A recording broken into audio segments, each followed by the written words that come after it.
16 after 7. Let's start with this. The Zondo Commission, or the State Capture Commission of Inquiry, famously took years to complete and more than R1 billion from the public purse. Currently underway, the Madlanga Commission of Inquiry is moving at a different speed. Evidence coming in thick and fast, and the dominoes are falling as dismissals and arrests already begin, even as the hearings continue. But when we compare the two, are we doing so fairly? Or is it apples and oranges? We're joined now by analyst and security strategist and retired Interpol ambassador Andy Mashaile. A very good morning to you and welcome to 702 Breakfast.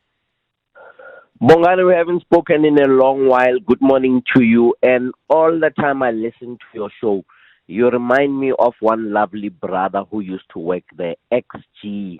And may his soul rest in peace. And thank you for the good show. Thank you for the compliments. High praise indeed. Let's get on with it then. Different powers, different mandates, some might argue. Is it fair to compare the Madlanga Commission with the Zondo Commission of Inquiry? Bongani, yes, to the positive. And your next question, answering your next question, I would say you look at the cost tag and you compare the cost tag with the benefits. You and I are now doing a cost-benefit analysis in this side-by-side analysis of the two commissions. It's very fair. All of them were given the mandate, and South Africans expected people to be arrested, prosecuted, and incarcerated with the Zondo Commission. Same expectation with the Madlanga Commission. Arrest, prosecute, convict, and we have seen some serious successes registered with the Madlanga Commission at a budget of about 147 million, given the Zondo Commission with a 1.1 billion rand. But hang on, I mean, the Zondo Commission was focused on uncovering state capture allegations and dealing with what was alleged, much of it not quite in the public domain in the way that the allegations that gave rise to this commission were aired out. Some of it was discovered along the way, if you will. This commission can make interim referrals for investigations and possible prosecutions. With Zondo, we had to wait until the end of that process. So there is some difference in terms of their mandates and legal powers. Bibi, when you discover crime and criminality in your investigation or interview or interrogations of the Zondo Commission, you cannot wait until the end of the commission to register them with law enforcement authorities to do further investigation. Fast forward to Ntate Madlanga. You do that.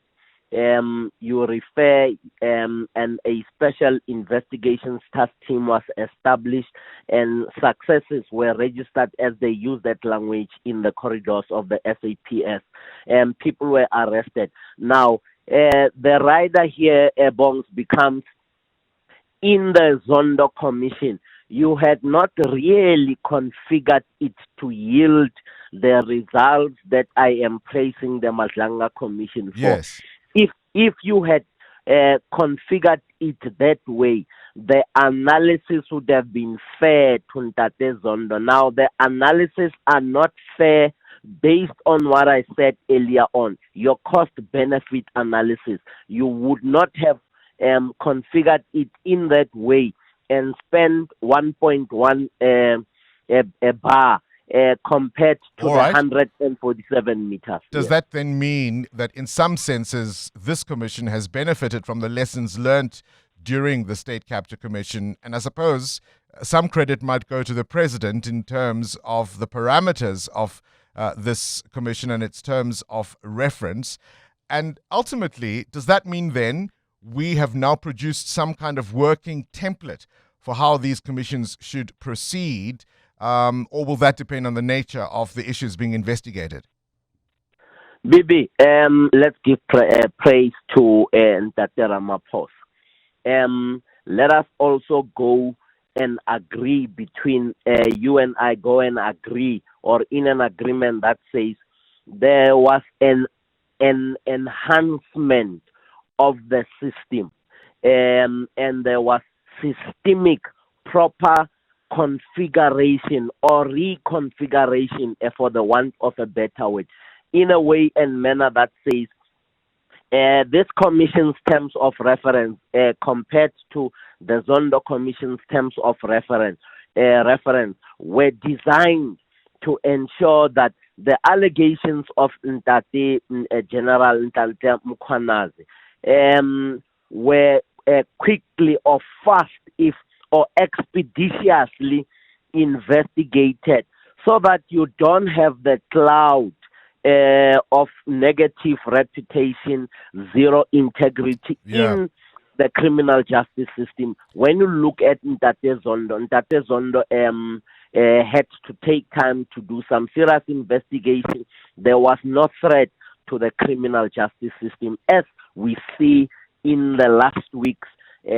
testimony by Mbongeleni and Brian Padiachi. I suppose one of the issues that we will now have to contend with is, whilst arrests may be welcome, the real question is, given the complexity of these high-profile cases involving senior officials, the big question will be, will this NPA be up to the task to prove some of these cases and get convictions beyond just the arrests?